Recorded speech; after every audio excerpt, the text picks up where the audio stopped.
Hi again, this is Katie Simpson. This is our last time working together.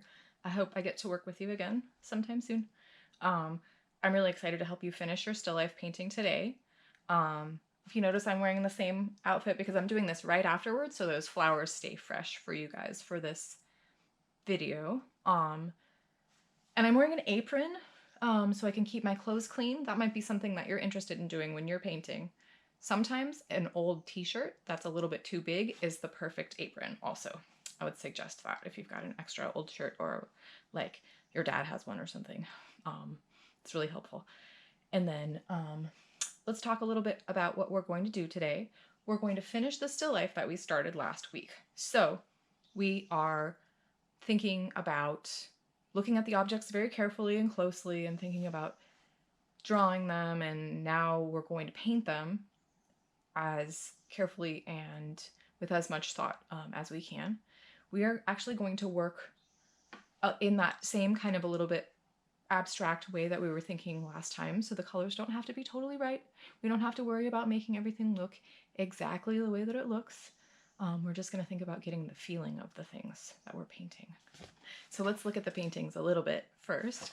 This is my example from last time. So you see I did a good job drawing for a long time, and I spent some good time figuring out where everything would go, and it's not totally the way that it looks in the still life. That's totally fine. I'm thinking about the composition, which is just how stuff is arranged. I want it to look nice.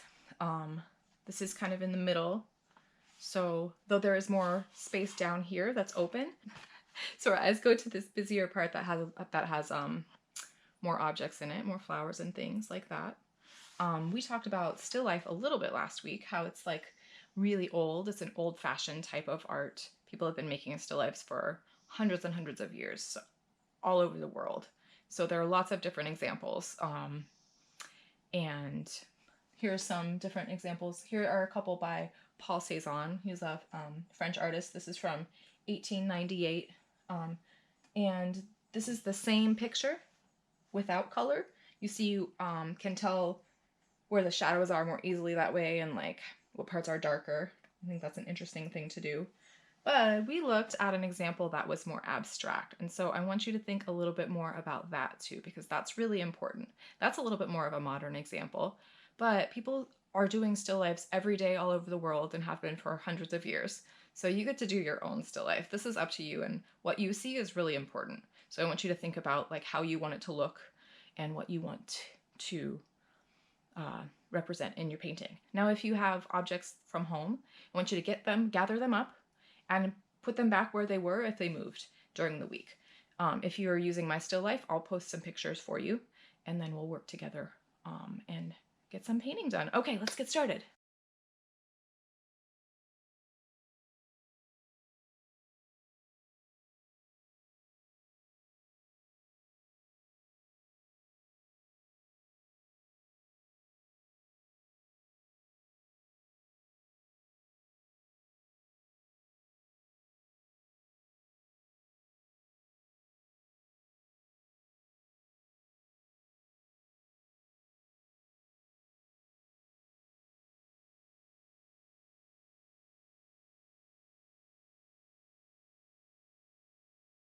I've got my painting and drawing from last week. I've got my paint palette, got my container with water in it, and I have my eraser just in case, and I also have a paper towel today, so, or a napkin or something like that would work. I'm gonna get my water to be in a little bit of a better spot, and my paint, and let's get to work. So I'm gonna look closely at the pictures of the objects, or at your objects that you have, and I'm going to think about the colors that I see. So I've got this beautiful bright red flower, and I'm going to think about if I need to mix some of the colors, I can mix them. I think that my red is a little bit orangey in that flower. One of them is a little bit pink, so I think I'm going to add a lot of water to that's what I'm doing on the lid here. There's a lot of white in this flower. This one up here, so I'm going to work on that. Get as much of that painted as I can.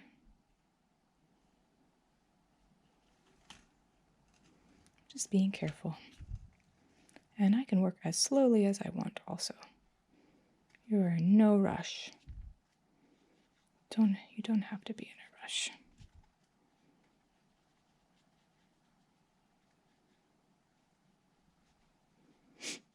And if you noticed, I painted this petal and then I moved over to a different part of the painting so that when I go back over there, I'm not going to move that paint around. Super fun. I just want you to have fun and paint what you see, okay? And remember, too, it can be a little bit abstract. That's totally fine. Now that I have that nice pink on there, I'm going to go back in to this and kind of go around the sides. And you see that paint is blending together with the water. Looks really pretty.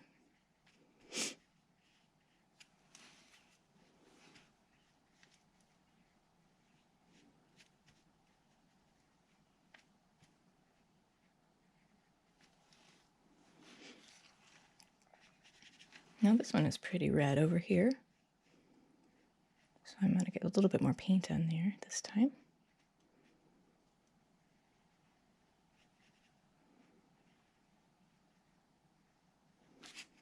You know, just have fun. Paint what you're seeing. That's the most important part.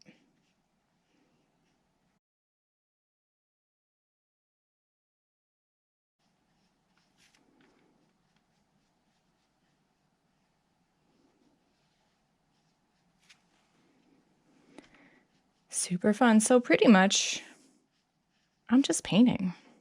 And that's what your job will be. You know, just think about all the different shapes and colors that you see. And you could paint this for half an hour, 45 minutes, an hour if you wanted to. Depends on how fast you are. But because you've got so many objects in your painting, it might take you a little while. That's totally fine and normal. Don't have to be in a rush.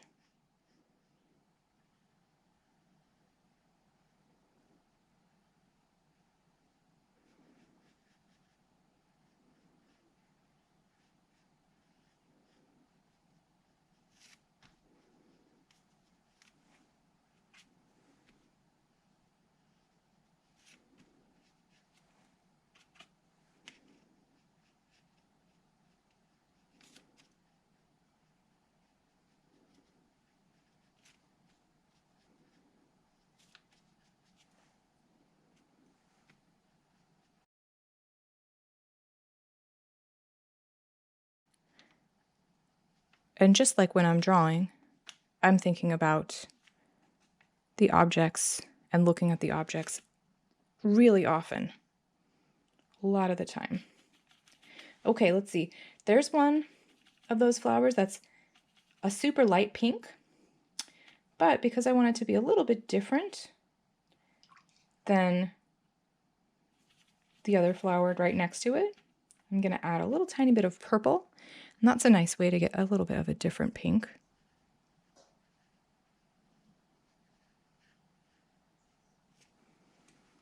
Looks good. I might think about that again in a sec.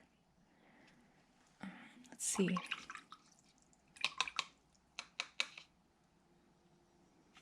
Oh, I do have some kind of like a corally pink also. So I'm going to get some red, put it on my palette lid, rinse out my brush, get a little bit of orange. That's going to look nice, I think, for some of these flowers.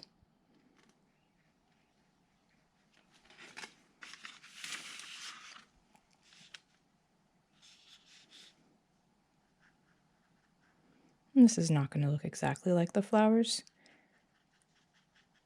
That's totally fine. I'm going to move my painting around a little bit so it's easier to get to.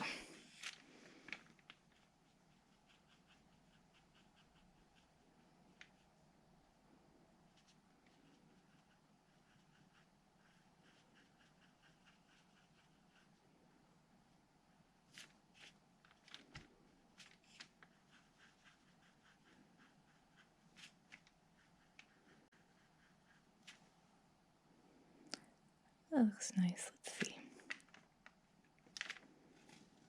Okay, let me think about, I think I've got a little bit of this color in this shell also. So pretty. This is fun. I hope you're having fun too. I'm so curious. I wish I could see what your art looked like.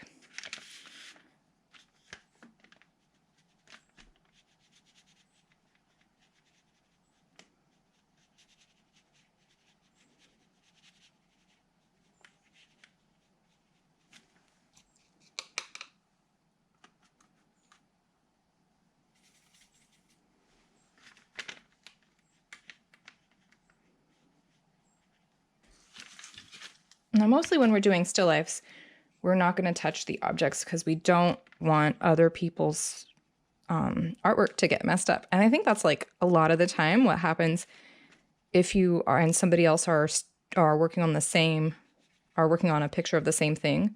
If you move it, since all of our views are different, if you moved the object, somebody else's view would change. Even if you move it and put it back right where it was, it's almost impossible to get it exactly in the same place. So hard. And the other person will miss it while it's gone.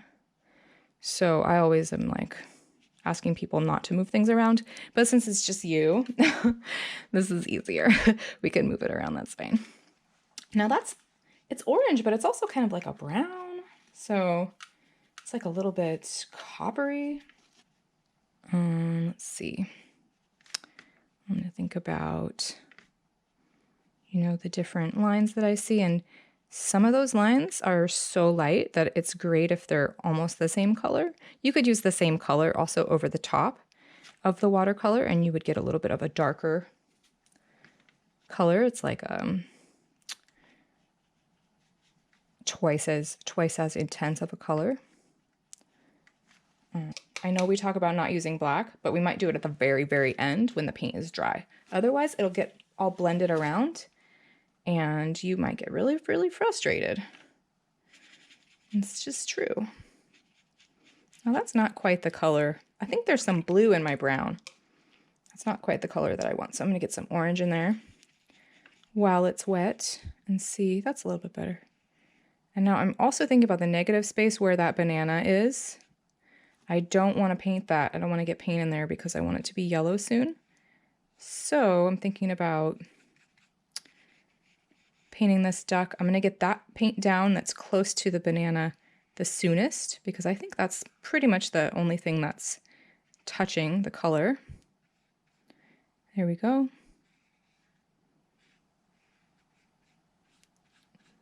And then I can work on the rest of the duck and that part will dry a little bit at least while I'm doing it. And, honestly, like we did last time, we talked about having your paint dry for like 5 minutes. Same thing today. If you need to take a little bit of a break, that's great. Don't worry about it. We've got plenty of time. Don't have to be in a hurry.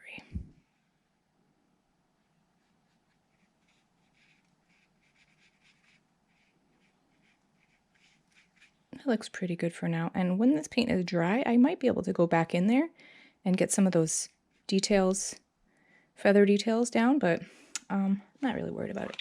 Okay, so I'm going to do something different while that dries, some other part of the painting. I'm going to think about these lavender flowers, which is just like a light purple. I really love the lid of the palette. I really, most of the time, don't put paint like straight from here onto the painting. Not only does that make your paint last longer if you don't use as much of it each time, but I feel like it's never exactly the right color. So color mixing is super important. And I know we've been practicing that a bit, but keep practicing. Keep doing this in your, in your own time. Now you've got a paint palette and you've got a lot of paint left in there after this class. Like tons of paint. Got lots more paintings left over to do with your work, with your paint. So hopefully you've got some paper left too. So you can paint whatever you want to. There are so many different things to paint, man. What do you want to paint? I mean, you're painting your things from home right now, so that's what you want to paint, which is really cool. But like, do you want to paint a picture of space next time? You want to paint another car? How about like, I don't know, there's so many options. Like painting of a baseball game, painting of your animals. That's really fun.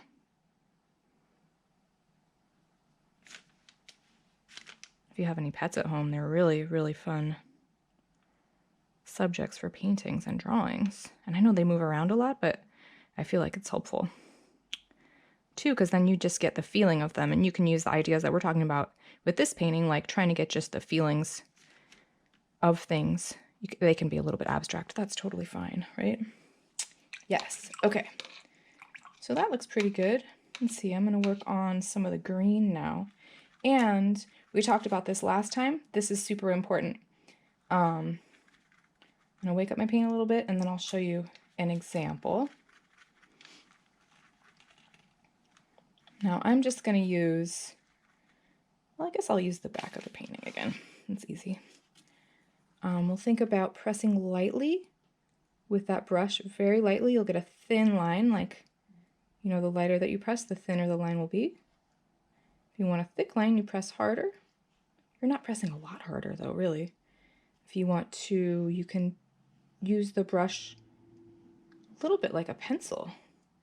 It's takes a lot of practice, but it's definitely worth your time. And press lightly so you can have more control over it. Okay, let's see.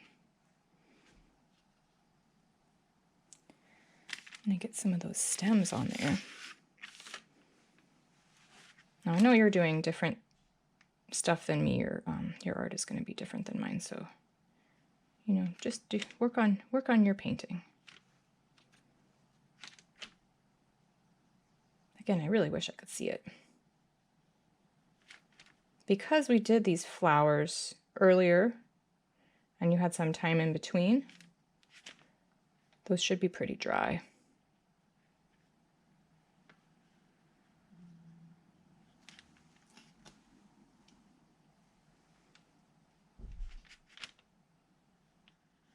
Just do your best. Don't worry about it. And I can see some of the stems inside of the jar, but not all of them. So I'm just doing my best.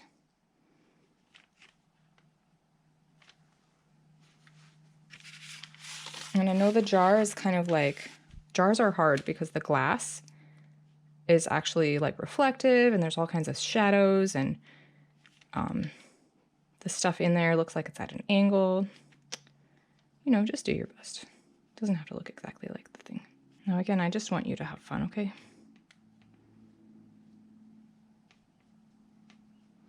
Don't worry.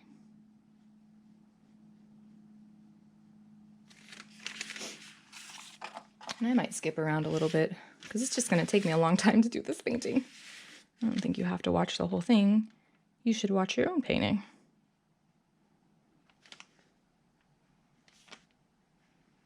Sometimes the green of the stems, they're like different colors of green. So then what I would do would be to mix a little bit of yellow with one of them or something like that, a little bit of blue. Usually it's yellow. And then you can get a little bit of a different green going on. So I'm just working on my artwork. I'm trying to figure out how to get you a little bit closer to the art. There you go. I've got some different yellows going on, which I feel like you should check out. This might help you.